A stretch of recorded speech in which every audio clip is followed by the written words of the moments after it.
the people who weep before my paintings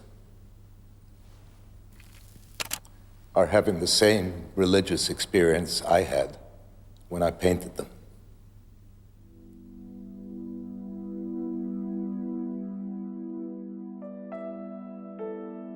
마크 로스코. 거대한 캔버스, 간결하고도 깊은 색과 의미를 알 수 없는 형태. 표현만으로 감정을 전달하는 추상 표현주의의 거장. 마크 로스코는 자신만의 화풍을 정립하며 현대 추상회화의 혁명으로 평가받기도 하는데요. 미국의 내셔널 갤러리에선 한 설문을 진행했습니다. 미술작품을 보고 눈물을 흘려본 적 있는가? 이 질문에 눈물을 흘렸다고 답한 사람 중 70%가 마크 로스코의 작품을 보고 눈물을 흘렸다고 하는데요. 얼핏 보면 단조롭게만 느껴지는 그의 작품들을 생각하면 이런 질문이 떠오르기도 합니다.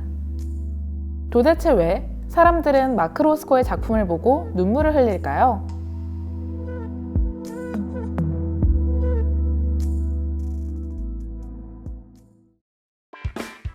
로스코의 작품은 독특합니다.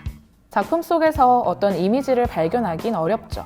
보통 초현실주의 또는 추상화같이 비현실을 그린 작품이라 하더라도 그림 속에 그려진 것이 어떤 소재인지, 선인지 면인지 정도는 가늠할 수 있죠. 하지만 로스코의 작품 속에는 선과 면의 경계가 모호한 색 덩어리들만 있습니다.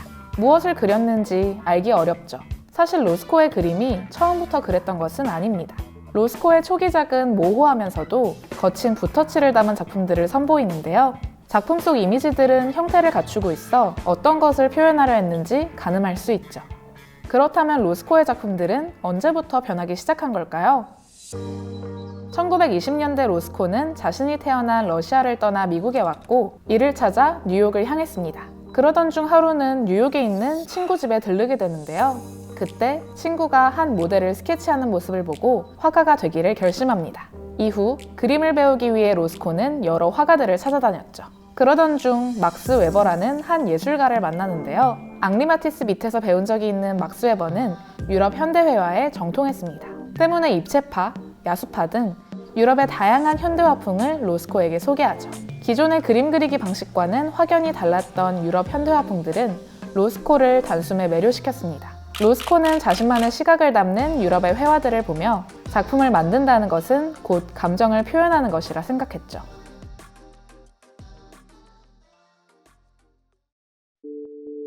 당시 뉴욕은 1, 2차 세계대전 사이 유럽 사회의 공포를 피해온 예술가들이 많았습니다. 때문에 뉴욕 갤러리 곳곳에는 수많은 예술가들의 아주 다양하고 독특한 작품들이 넘쳐났는데요. 로스코에게 있어 뉴욕은 새로운 예술을 접할 수 있는 기회의 땅인 셈이었죠. 로스코는 그 작품들 속에서 각자의 방식대로 그림 속에 감정을 담아내는 방식에 매료됩니다.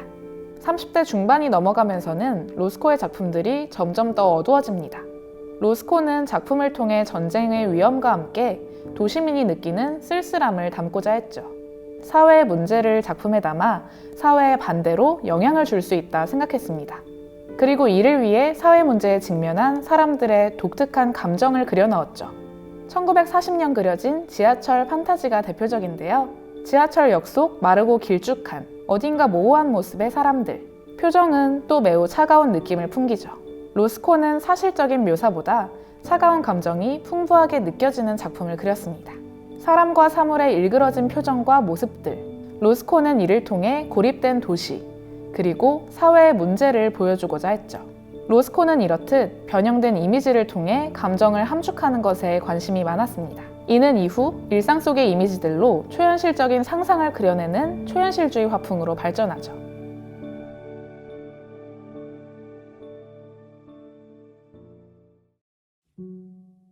평당과 동료 화가들 사이 명성을 얻어가던 로스코는 돌연 고민에 빠집니다. 한 라디오 인터뷰에서 더 복잡해진 현대사회에서 전통적인 미술 양식으로 화가의 고뇌와 희망을 담아내기 어렵다고 말했죠. 그러면서 혼란한 현대의 감정을 담아내기 위해선 새로운 언어가 필요하다고 말했습니다. 로스코는 감정을 담아내는 새로운 언어를 찾기 위해 고대 신화를 탐구하기 시작했죠. 고대의 신화는 과거부터 현대까지 모든 문명에서 시간을 초월하여 사람들에게 슬픔과 기쁨의 감정을 전달하고 있었기 때문입니다. 특히 로스코는 이 시기 독일의 철학자 프리드리히 니체의 비극의 탄생에 빠져 있었습니다. 니체는 이 책을 통해서 고대 그리스의 비극들은 보는 이들을 죽음의 공포에서 구원했다고 주장했습니다. 비극이 가진 숭고함이 보는 이들 속 감정의 고를 해소해준다는 것이었죠.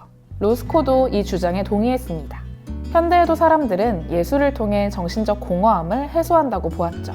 특히나 신화의 경우 신화가 가진 부분적인 미완성이 보는 이의 공허함을 없애준다고 말했는데요. 신화가 완전히 채우지 못한 부분 안에서 보는 이들은 제 나름대로 영혼적으로 성숙해질 때까지 성장하며 그것이 삶의 투쟁을 해석하는 원동력이 된다는 것이었죠.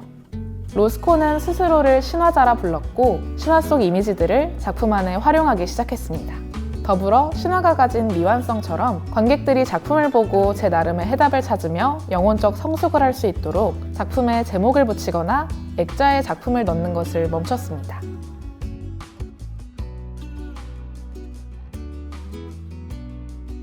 (1943년) 로스코는 자신의 아내와 두 번째 이혼을 합니다. 이혼은 로스코에게 긴 상실감을 가져다 줬죠.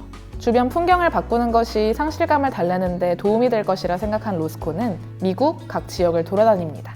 그러면서 많은 화가들과 교류하는데요. 특히나 당시 미국 추상 표현주의를 대표하는 클리포드 스틸과 친해지며 서로 영향을 주고받습니다. 그러면서 현실의 이미지를 활용해 초현실적인 상상을 그리던 초현실주의 화풍에서 벗어나 점차 현실에 없는 형태를 그리기 시작하는데요. 로스코의 그림은 점차 추상화로 변하기 시작하죠. 이 시기에 그린 바닷가의 느린 여울은 이러한 변화를 잘 보여줍니다. 캔버스 위로 색과 면, 그리고 갖가지 형체들이 유영하듯 돌아다니는 모양새. 로스코의 작품들은 현실의 이미지들을 떠나기 시작하죠.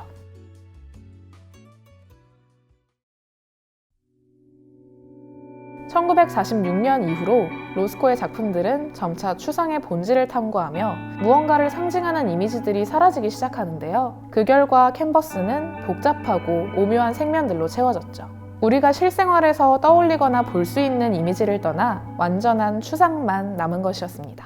이러한 로스코 작품의 특성을 두고 사람들은 여러 색과 면이 교차한다는 의미로 다층 형상, 멀티폼이라 불렀죠. 로스코는 신화에 대한 탐구를 하던 때처럼 감정을 유발하는 본질, 원형을 고민했는데요. 그 결과 어떤 현실적인 이미지보다도 색과 면만이 본질이라는 발상을 하게 되죠. 그러던 중 1949년에는 앙리 마티스의 빨간 작업실이란 작품을 구입하게 되는데요. 빨간색으로 채워진 캔버스 위, 최소화된 형태에 대한 표현들. 로스코는 이 작품을 통해 어떠한 형태와 이미지도 색과 면 이상의 표현을 할 수 없다는 걸 깨닫습니다. 그는 여러 색면을 교차시키는 멀티폼 형식에서 더 간결한 그림을 그리기 시작하죠. 거대한 캔버스 위에 기껏해야 두세 개로 칠해진 색 덩어리들. 하지만 관람객들은 캔버스 위 놓여진 색들에 압도당하기 시작합니다.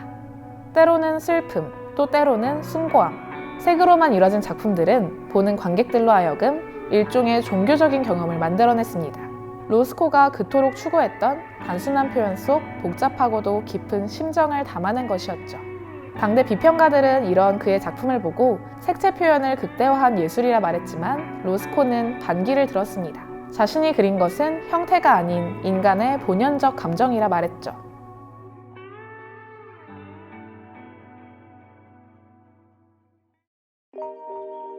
로스코는 작품 속의 감정을 표현하기 위해 끊임없이 노력했습니다. 로스코에게 중요한 것은 어떤 것을 그릴 것인가 보다 무엇을 느끼게 할 것인가였죠. 로스코는 자신의 작품을 바라보는 이들에게 45cm의 거리에서 바라보기를 조언했습니다. 이 거리에선 거대한 로스코의 작품을 한 번에 감상할 수 없죠. 하지만 로스코는 이 거리에서 사람들이 작품 안에 있는 듯한 무한한 공간을 경험할 수 있다고 보았습니다.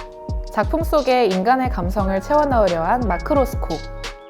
여러분은 이 작품 속에서 어떤 것이 느껴지시나요?